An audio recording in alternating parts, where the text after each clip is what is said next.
Magandang araw po. Sana po ay nasa mabuti kayong kalagayan. Ako po ulit si Obet. At meron na naman po tayong kwentong ibabahagi sa inyo.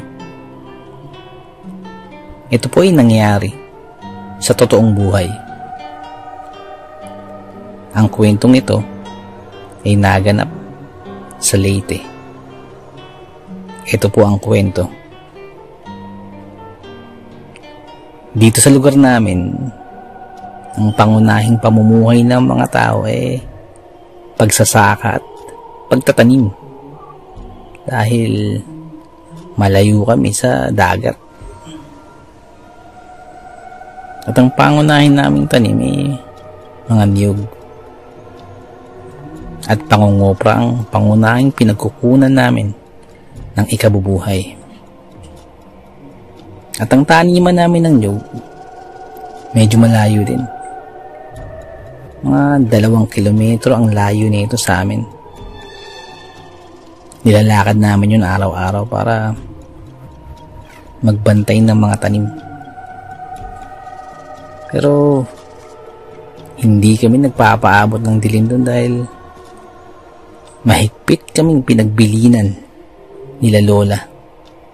Dahil sa lugar na yun, lugar daw yun ng mga engkanto. Hindi pa naman ako nakakaranas nun, pero maging sa Karatig baryo namin pinangingilagan nila yung lugar na yun dahil nga sa mga engkanto. Kaya tuwing pupunta kami sa niyogan, alas 4 pa lamang ng hapon, umuuwi na kami. Dahil bukod sa walang bahay dun, panay niyog lang yung nandoon at iba pang mga tanim. Kaya para makaiwas mabati ng mga engkanto, umuwi na kami. 3 kaming magkakapatid at ako ang pangalawa. Ang panganay namin, yung kuya ko. Siya ang madalas na nandun sa niyogan. Lalo na pag magkukopra na. Siya ang madalas katulong ni tatay sa pagbubuhat dun. Isang umaga, may naikwento sa akin si kuya. May napanaginipan daw siya. Napanaginipan niya na may tumatawag sa kanya sa panaginip. At nung sinundan niya yun, ay yun ang direksyon papunta sa aming niyogan. Hindi daw malaman ni kuya kung sino yung tumatawag sa kanya dahil boses lang ang naririnig niya. Napakalumanay daw ng boses ng babae. Parang pinapupunta daw siya sa isang lugar. Anong ginawa mo, kuya? Tanong ko. Siyempre, hindi ako pumayag, sabi ni kuya. Sabi po ng boses, may tinuro siyang lugar na malapit sa niyogan at may kubo daw dun. Sa loob ay may pagkain daw dun.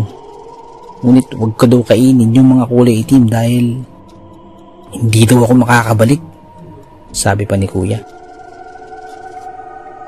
Anong sabi mo? Tanong ko pa. Sabi ko, ayoko, sabi ni kuya. Nako, engkanto yun, sagot ko na may halong pagkamangha. Kaya mamaya, tingnan mo kung may kubo talaga dun, sabi pa ni kuya. Kaya matapos kami mag-usap, nag-almusal na kami. At pagkatapos kumain, naglakad na kami papunta sa niyogan. Ng mga halos kalahating minuto na sa paglalakad, malapit na kami sa niyogan. Kaya kinalabit ako ni kuya. Dito yun. Yung sa panaginip. Sabi ni kuya. Kaya napatingin ako muli sa kapaligiran. At pagkatingin ko pawang mga nagtataasang puno ng mga niyog lamang ang nandoon. Di ba? Walang kubo. Kaya panaginip lang talaga yun. Dagdag pa ni kuya. Wala ngang bahay kubo. Kaya nagpatuloy na kami sa niyugan. At ginawa yung nakagawian namin doon. Mag-asikaso ng mga tanim at magbantay ng mga niyog. Kasi kung hindi namin babantayan yun naanakawin yun. Sa lugar namin, mga niyog, manok, at mga bunga ng mga tanim ang madalas ninanakaw.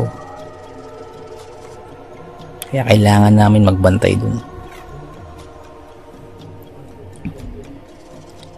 Makalipas ang ilang araw, wala naman nang naikwento si kuya na napanaginipan niya. Isang araw, nagkopra kami nun. Napagod ako ng husto nung araw na yun. Talaga namang pag-uwi ko konti lang kinain ko at nakatulog agad ako sa pagod. Nang maalimpungatan na lamang ako. Parang mula sa aking pagkakatulog may tumatawag sa pangalan ko. Napakalumanay ng boses na yun. At tila napakasarap sa pandinig. Kaya imbis mainis parang lalo pa akong natuwa habang tinatawag ang pangalan ko. Ngunit hindi ko alam kung sinong tumatawag nun. Hindi pamilyar yung boses na yun. Masyadong maganda yung boses na yun para maging boses ng nanay ko o ng mga tiyahin ko. Hindi ko siya nakikita, ngunit dinig na dinig ko ang kanyang tinig na parang nasa harapan ko lamang ang kausap ko. At nagsalita pa ang tinig na yun. Nais ko sanang humingi ng maliit na pabor. Kung maaari po, sabi ng tinig.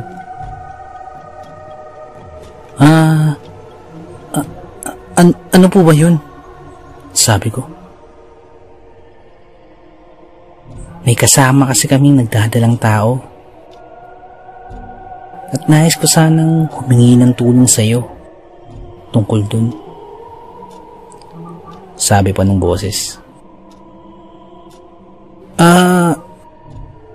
Ganun po ba?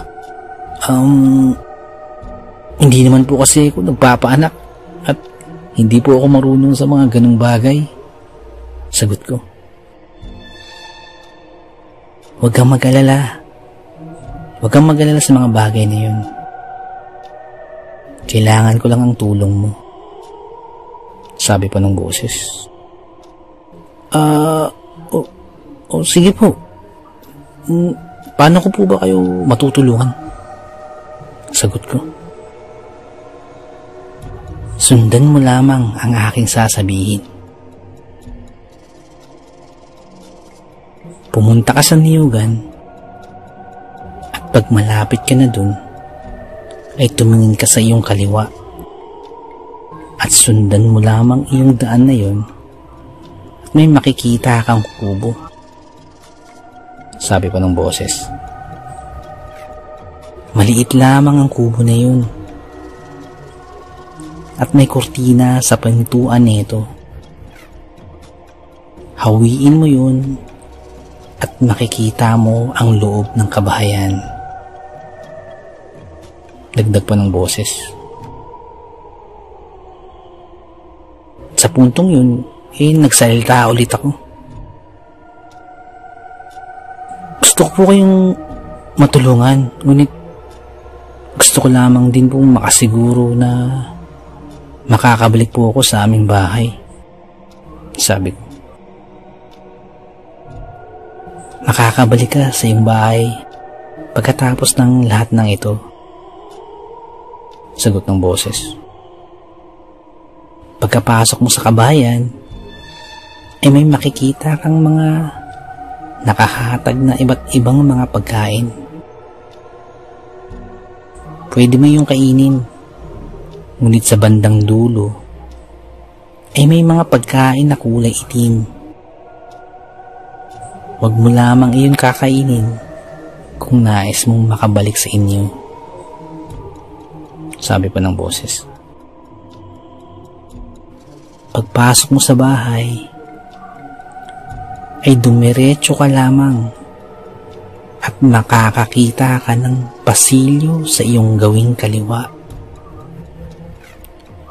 Pumasok ka doon. At sa dulo nun, ay makakakita ka ng kwarto at pumasok ka doon. Aantayin ka namin doon. Sabi pa ng boses. May itatanong po sana ako. Nang bigla na lamang ako magising. Isang panaginip lang pala yun. Ngunit paggising ko napakaaga pa. Maging sila tatay, tulog pa.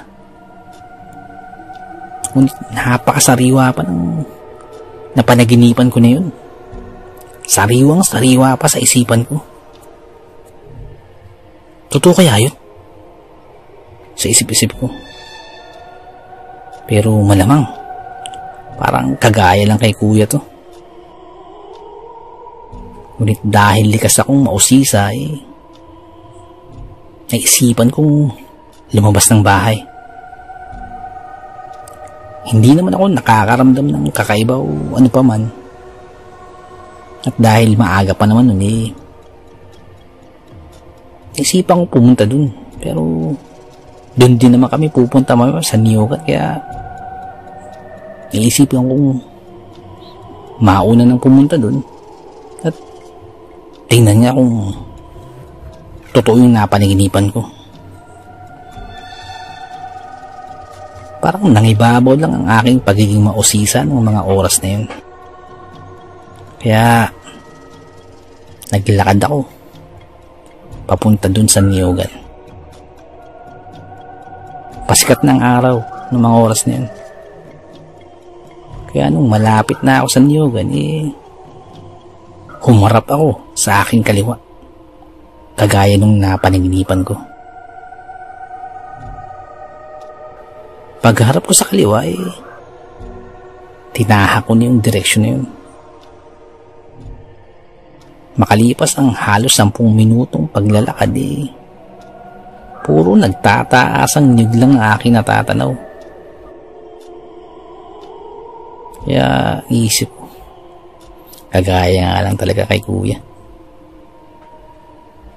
Nang mapabaling ako sa aking kanan, inahagip ng aking paningin ang isang kubo na kagaya ng napanaginipan ko. Halong pagkamangha at pagkagulat ang aking naramdaman. Dahil walang nakatira sa lugar na yun. Walang bahay dito dati. Pagkakita ko nun, ay agad kong tinahak ang direksyon papunta sa kubo.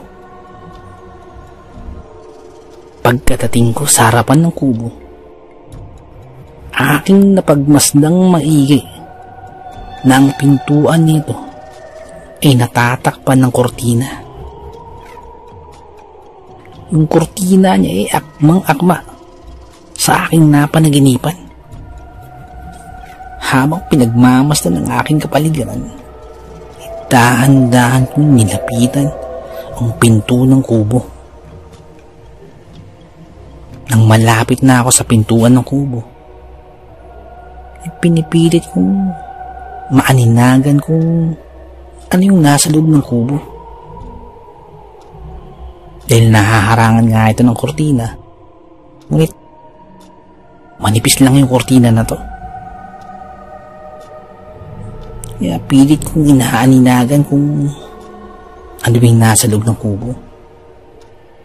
At kahit manipis nahihirapan akong maaninagan kung ano yung nasa loob. Nang ilang sandali pa, hindi na ako makatiis. Kaya hinawi ko yung kortina nito. Dahan-dahan kong hinawi yung kortina ng kubo. At bumungad sa akin ang loob ng kubo.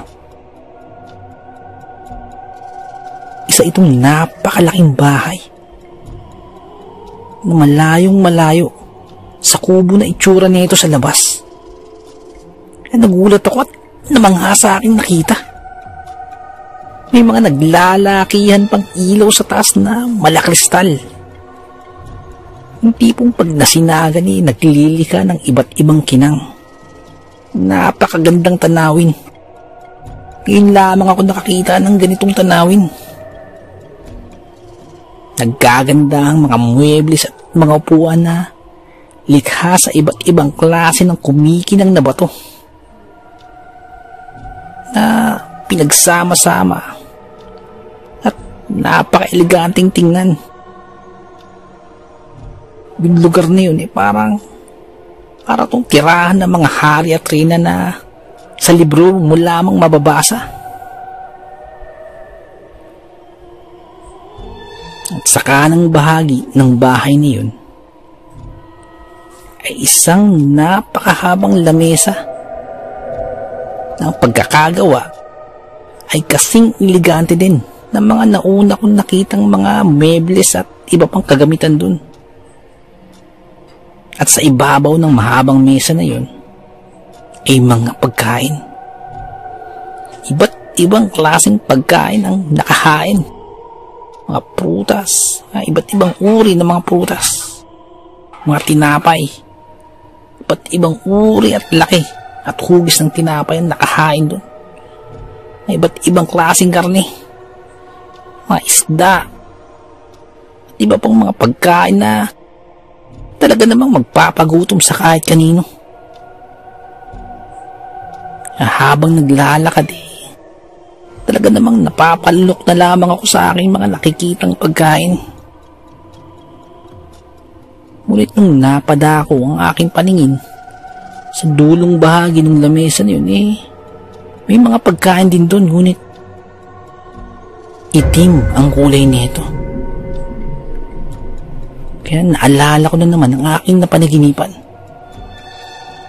na akmang-akma sa aking nakikita ngayon.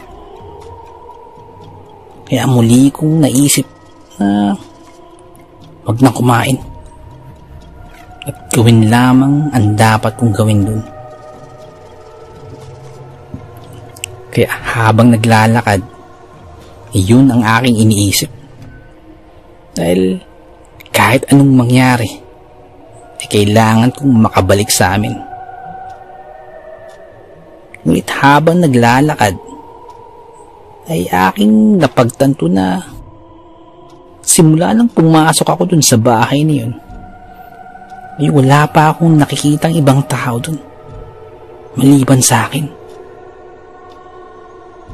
Kaya lalo kong itinanim sa aking isipan na tapusin lamang ang aking dapat gawin at makakabalik na ako sa amin. Naglalakad pa ako nang may mapansin akong pasilyo sa aking gawing kaliwa. Ganun din, yung parang sa panaginip ko. Kaya pagkakita ako sa pasilyong yun, lumiko ako dun. At pansamantalang nagmatsyag sa aking kapaligiran. At habang nagmamatsyag, dahan-dahan kong tinahak yung pasilyo na yun. Napakaganda din ng pasilyo niyo. Ang ganda ng disenyo. Napapalumutian ng mga nagkikintabang mga bato at kristal ang paligid. At ang ilaw sa taas ay gawa sa mga nagkikislapang mga kristal na iba't ibang laki at hugis. Nang makarating na ako sa bandang dulo ng pasilyo, ay mayroong kwarto sa gawing kanan nito na akbang-akma talaga sa napanaginipan ko. Kaya pagkakita ako nun at nagdahan-dahan ako sa paglakad at bagyang nag-alangan. Pagdating ko nun yung papasok na sa kwarto, dahan-dahan akong sumilip sa loob. At doon ay nabungaran ko ang may mga tao doon. Parang 3 tao sila doon. At isa yung nakahiga na tila kasalukuyang nanganganak. Hindi ko maiging napagmasan ang kanilang mga itsura, ngunit sa aking pagsulyap may mga kaaya-aya silang itsura at pananamit. Ngunit nawala na doon ang atensyon ko kundi sa babaeng nanganganak. At habang nakatingin ako sa nanganganak nagsalita ang babae. Kaboses niya yung nagsasalita sa akin sa panaginip.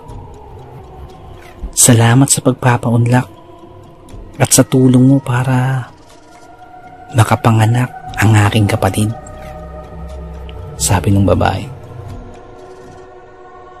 At ilang saglit pa ay tila nanganak nga ang babae, nagdadalang tao na nakahiga. Ilang sandali lang pagkadating ko. At nung akma akong lalapitan yung bata ilang sandali pa nagising na lamang ako. At natagpuan ko na lamang ang aking sarili na nasa ilalim ng isang puno sa aming niyugan. Parang nanaginip lang ako. Nakagigising ko lang. Pagkabangon ko biglang nagtakbuhan ang mga kapatid ko pagkakita sa akin. Kaya nagtaka ako. Saan ka nang galing? Saan ka nagpunta? Tanong ni kuya na halatang halata na nag-aalala. Nang sandali pa nagpuntaan na sila nanay at tatay. Naghihiyakan sila. Kaya nagulat ako. San linggo ka na naming hinahanap? Sabi ni tatay. Kala namin wala ka na. Kaya nagulat din ako. Matapos yun ikinuwento ko yung napuntahan ko. Doon ko lamang napagtanto na mga engkanto yung nakasalamuha ko na yun. At engkanto yung humingi ng tulong na yun ng mga anak. Ganun na lamang din ang kagalakan nila nanay at tatay nung muli nila akong nakita. Pasalamat din ako at nakabalik ako ng ligtas na tulad din ng nasabi nila. At simula nun lalong gumanda yung aming kuprahan, yung mga tanim dun. At kahit hindi namin nababantayan ang aming niyugan, tila hindi na ito nananakawan. Nung minsan nagbabantay kami sa aming niyugan, inabot kami ng magtatakip silim na. Kaya nagmamadali na kami umalis ng aking kapatid. Nung naglalakad na kami paalis, napatingin ako sa likod sa aming niyugan. Pagtingin ko dun, tila may napansin akong mga nakaputi na nakatalokbok ang ulo na tila ay nagbabantay sa aming niyugan. Napakahiwaga ng ating mundong ginagalawan. Napakaraming bagay ang mahirap ipaliwanag, pero nagaganap. Hanggang dito na lamang po. Salamat po sa pakikinig. Magandang araw po.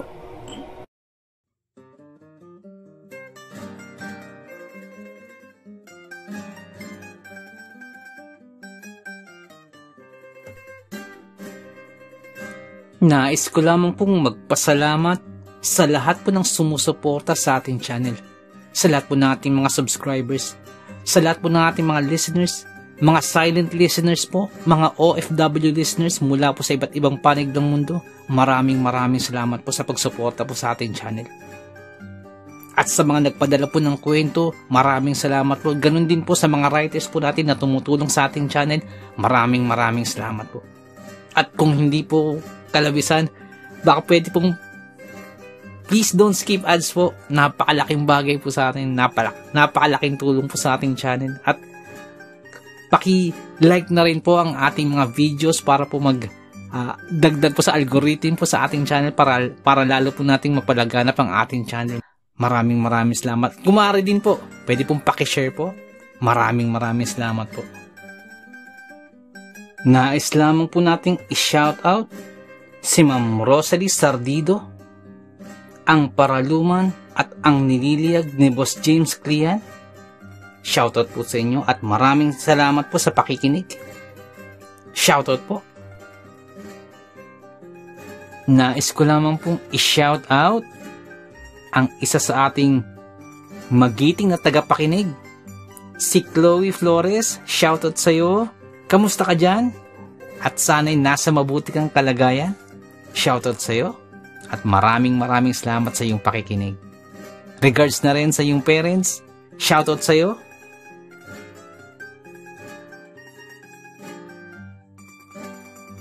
Nais ko lamang pong i-shoutout si Ma'am Joy Iglea. Ma'am, shoutout po. Maraming salamat po sa muling pagbisita sa ating channel. Salamat po sa pakikinig. Shoutout din po kay Boss Good Vibes PH from Taiwan. Boss, shoutout po sa inyo. Ingat po kayo dyan palagi sa Taiwan. At maraming salamat po sa pakikinig. Shoutout. Nais ko lamang pong i-shoutout si Boss Leonsky Gibe, dyan po sa may Barangay Bula, Tiaong, Quezon. Shoutout po sa iyo, boss. Maraming salamat po sa pakikinig. Nais kong i-shoutout si Boss Beshing 6045. Boss, shoutout po. Maraming salamat sa pakikinig. Shoutout din po kay Boss Marlon Paro. Maraming salamat po. Shoutout din po sa ating tahimik na tagapakinig mula sa Darasa, Tanawan City, Batangas. Pa-shoutout din po kina Elijah Bryce, Boss Alia, Briel, at Olivia Norin, Eliza Dankalan. At shoutout din po sa wife po ni Boss Benji na si Ma'am Maylin Dangkalan. Shoutout po sa inyo. Ang shoutout pong ito ay mula po kay Boss Benji. Shoutout po. Shoutout din po kay Boss Edwin Villena, dyan po sa may Alabang, Muntinlupa City. Shoutout po. Shoutout din po kay Boss Deding Meral. Shoutout po sa inyo. Shoutout din po sa mga taga-barangay Banban, Pekino, Kalinog, Iloilo. Shoutout din po kay Jepoy, kay Jessa, at kay Fritz. Ang shoutout po ito ay mula po kay Ma'am Annabeth Apruebo. Shoutout po sa inyo. Shoutout din po kay Boss Bulag na Anghel. Boss, shoutout po. Maraming salamat po. Nais ko lamang pong i-shoutout si Boss Ruel Verano, dyan po sa may Cebu. Shoutout po sa inyo, boss. Shoutout din po kay Lola Cording ng Suha, San Teodoro, Oriental, Mindoro. Shoutout po sa inyo dyan. Ang shoutout pong ito ay mula po kay Boss Andy Galoso. Shoutout po. Nais ko lamang pong i-shoutout si Boss Sol Luna. Boss, shoutout po. Maraming salamat po sa pag-share po sa ating kwento. Salamat po, boss. At shoutout din po kay Boss Dipred. Boss, maraming salamat po. At kung may time po kayo, bisita lang po sa channel po ni Boss Dipred. Dipred Mystery Files. Magaganda po ang kwento ni Boss Dipred. May time po kayo, bisita lang po sa channel po niya. Shoutout po sa inyo. Nais ko lamang pong i-shoutout ang mga taga Vesta Grande, Barangay Santa Cruz, Antipolo City, at sa Marcos family. Shoutout po from Boss Fernando Marcos. Shoutout po sa inyo. Maraming salamat po. Shoutout din po kay Boss Jason Moslares. Shoutout po sa iyo, boss. Nais ko lamang pong i-shoutout si Ma'am Dalisay Concepcion. Shoutout po sa inyo, ma'am. Nais ko lamang pong i-shoutout si Boss Jimmy Kua. Shoutout po sa inyo. Maraming salamat po sa pakikinig. At shoutout din po sa may Samahang Maralita, sa mga tagapakinig po dyan. Maraming salamat po. Nais ko lamang pong i-shoutout ang My Kokoro team. Shoutout po sa inyo. Shoutout po kay Boss Jeric, kay Boss Lawrence, kay Boss JV, kay Boss Javier, kay Ma'am Angie. Shoutout po sa inyo. Salamat po sa pagtulong. Maraming salamat po. Shoutout din po kay Kuya Gio ng Muntinlupa. Shoutout po. Shoutout din po kay Boss Jesse Manresa at sa misis po ni Boss Jesse. Shoutout po sa inyo. Maraming salamat po sa pakikinig.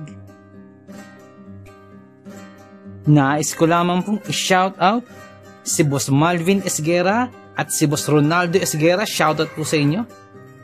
Shoutout din po sa Manhattan Hamburger and Restaurant dyan po sa may Bucandalia, Imus, Cavite. Shoutout po sa inyo. Maraming salamat po sa pakikinig.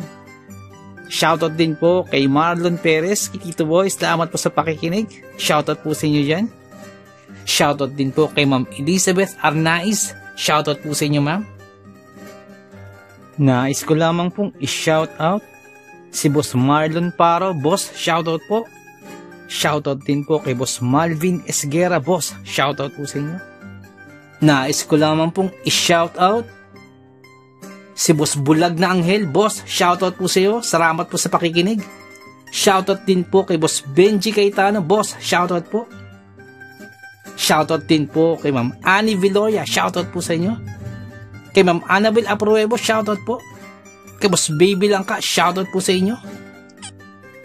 Shoutout din po kay Ariando Tamor, kay Boss Christian Ed, at kay Boss Ferdinand Tamor dyan po sa may Las Piñas. Shoutout po sa inyo. Ang shoutout po ito ay mula po kay Boss Chris. Shoutout po. Shoutout din po sa Marcos family dyan po sa may Antipolo. Shoutout po sa inyo. Ang shoutout po ito ay mula po kay Boss Fernando. Shoutout po sa inyo. Shoutout din po kay Ma'am Annie Viloria, at kay Boss Baby Langka. Shoutout po sa inyo. At kay Ma'am Annabel Apruebo. Shoutout po sa inyo dyan. Shoutout din po sa King Solomon Game Farm dyan po sa may Tawid, Maasin City, Southern Leyte. Shoutout po sa inyo. Shoutout din po kay Ma'am Rosie de Mesa. Ma'am, shoutout po. Letran, boss, shoutout po sa inyo dyan. Sef Letran, dyan po sa may Qatar. Shoutout po. Maraming salamat po sa pakikinig. Shoutout din po kay Boss Leonsky Gibe. Shoutout din po kay Ma'am Annabel Apruebo. Shoutout po. Kay Ma'am Annie Viloria. Shoutout din po. Shoutout din po kay Boss Anthony Fidelis dyan po sa may Doha, Qatar. Shoutout po. Shoutout din po kay Boss Joel Christian Cataluna. Shoutout po. Kay Boss John Moises Bongkawil. Shoutout po sa inyo, boss. Shoutout din po sa King Solomon Game Farm dyan po sa may Tawid, Maasin City, Southern Leyte. Shoutout po. Shoutout din po kay Ma'am Feli Raimundo Rivera. Shoutout po. Shoutout din po kay Boss Real Mix Vlogs. May time po kayo, bisita na po ang channel po ni Boss Real Mix Vlogs. Shoutout po sa iyo, boss. Shoutout din po kay Ma'am Julie Ruel, kay Ma'am Raquel Punsalang, Ma'am Melania Ruel. Shoutout po sa inyo. Sa family niyo po, shoutout po. Boss Loreto Ihaan Jr. Shoutout po. Sir Ron Pilapi dyan po sa Kentucky. Shoutout sa iyo. Boss Liay Estoque. Shoutout. Boss Edison Velasco. Shoutout. Boss Rodney TV. May time po kayo, bisita na po channel po ni Boss Rodney TV. Vlogs niya po sa mountain bike. shoutout din po. Kay Boss Red Rosal, nag-livestream po si Boss Red every Wednesdays, Fridays, and Sundays. May time po kayo bisita na po sa channel niya. Boss Lady B, 73 dyan po sa Texas, shoutout po. Boss Ed Uy, shoutout po. Boss Dimpos Yumi, boss, shoutout sa boss. Ma'am Liza Arcega, shoutout po. Ma'am Ivy Standian, shoutout po. Boss Rochelle Abillar, may time po kayo bisita ng channel po. Rochelle Abillar po. Ma'am Melanie Passion, shoutout. Ma'am Milagrosa Lok, shoutout. Boss Nonoyski, shoutout sa boss. At yung BFF pala ni Ma'am Jane, si Boss Hershey, shoutout sa'yo. Boss Miles, shoutout po. Boss Lord Olivar, shoutout po. Boss Rexy Ann, shoutout po. Boss Jesse Joshua Castillo, shoutout po. Ma'am Maya Flores, shoutout po. Boss Queenie, shoutout po. Boss Alberto Liano, shoutout po. Ma'am Michelle Cedron, shoutout po. Ma'am Susan De Los Santos, shoutout po. Boss Ron and Ma'am Lenny Fish, shoutout po sa inyo. Sir Reynaldo Silong, shoutout po. Ma'am Charlene Gumansing, shoutout po. Boss Psychic Scorpio, shoutout po. Ma'am Marianita FL, shoutout po. Boss James Channel, may time po kayo bisita na po channel po ni Boss James. Ma'am Maribel Salcedo, shoutout po. Boss Vinci Maya, boss, shoutout po. Boss Leonardo Manalo, shoutout po. Boss Yumi Cotton TV, shoutout sa boss. May time po kayo bisita ng channel, Yumi Cotton TV. Boss Yoreski Escalona, shoutout sa boss. Boss Jopay Bertuto, boss, shoutout sa iyo. Ate Peng, shoutout po. Ma'am Elaine Almera, shoutout po. Boss Supremo Proxky, dyan po sa Cavite, shoutout sa iyo, boss. Ma'am Bless na Baka, shoutout po. Ma'am Christian, dyan po sa Hamburg, shoutout po. Kaya, Sir Alex of Southern Mindanao Creepy Experience, shoutout sa iyo, sir. Boss Jimmy Pandong, shoutout po. Kay Tata Estong Nestor Bauyon, dyan po sa London, shoutout po. Ma'am Mary Asilar, shoutout po, dyan dito po sa UK. Boss Edward Malilin, boss, shoutout po. Boss Raymond Glover, shoutout sa iyo, boss. Ma'am Eliza Miguel, shoutout po. Shoutout po kay Boss Ricky Gonzalez, kay Boss Bobby, kay Ma'am Milagros Gonzalez, kay Sir Romeo, shoutout po sa inyo. Boss Sai 1986 Vlog, may time po kayo bisita ng channel, Sai 1986 Vlog. Boss Young's Life, shoutout. Boss Russell Ferreira, shoutout. Boss M. Slack, shoutout. Miss Jabel, shoutout po. Boss Choji D, shoutout. Ma'am Liza Arcega, shoutout po. Ma'am Selena Rawato, shoutout po. Boss Francis Maula, shoutout po. Boss Stacy Vlog, dyan po sa Spain, shoutout po. Boss Mary Tales, may time po kayo bisita ng channel po ng Boss Mary Tales. Ma'am Mirna Buo, shoutout po. Boss Kamandag Pigeon TV, mahilig po sa Alapati, bisita po sa channel po ni Boss Kamandag Pigeon TV. Ganun po kay Boss Titan Love TV. Boss Diggy and George, mahilig po kayo sa bedtime stories, bisita lang po sa channel po nila. Boss Horseshoe TV, mga vlogs po nila sa Japan, bisita lang po sa channel. Boss J. Palo, shoutout. Boss Pedro Tampo, shoutout po. Ma'am Maria Lizel Barro, shoutout. Ma'am Aubrey Delgado, shoutout sa iyo, sa family po, sa husband niyo po. Boss Camilo Aroy, boss, shoutout sa iyo dyan, sa mga taga Southern Leyte. Kay Boss Jesse ang Manuel at Horror Stories, may time po kayo bisita lang sa channel niyo. Boss Nico, shoutout sa iyo, boss. Boss Ron Misa, shoutout po. Ma'am Erika Tihano, shoutout po. Boss Angie Tatifuco, shoutout po. Ma'am Ana Sato, shoutout po. Ma'am Eli Cono, shoutout po. Boss Freya Swirl, shoutout sa iyo, boss. Boss Resi Madrid, shoutout po. Lutong Bahay ni Ming, shoutout po. Boss Wences 666, shoutout po. Boss John Reina Zakati, boss, shoutout po. Kay Ma'am Lea Velasquez, shoutout po. Kay Ma'am Shirley Carillo, shoutout po. Sa mga hindi ko nabanggit, pasensya po, bawi po ako next time. Kung naibigan po ninyo ang ating kwento, pakihit lang po ang like button, pati din po subscribe. Pakiclick na rin po ang notification bell para updated po tayo sa ating mga kwento. Kung may nais po kayong sabihin, pakiiwan lang po sa ating comment section. Maraming salamat.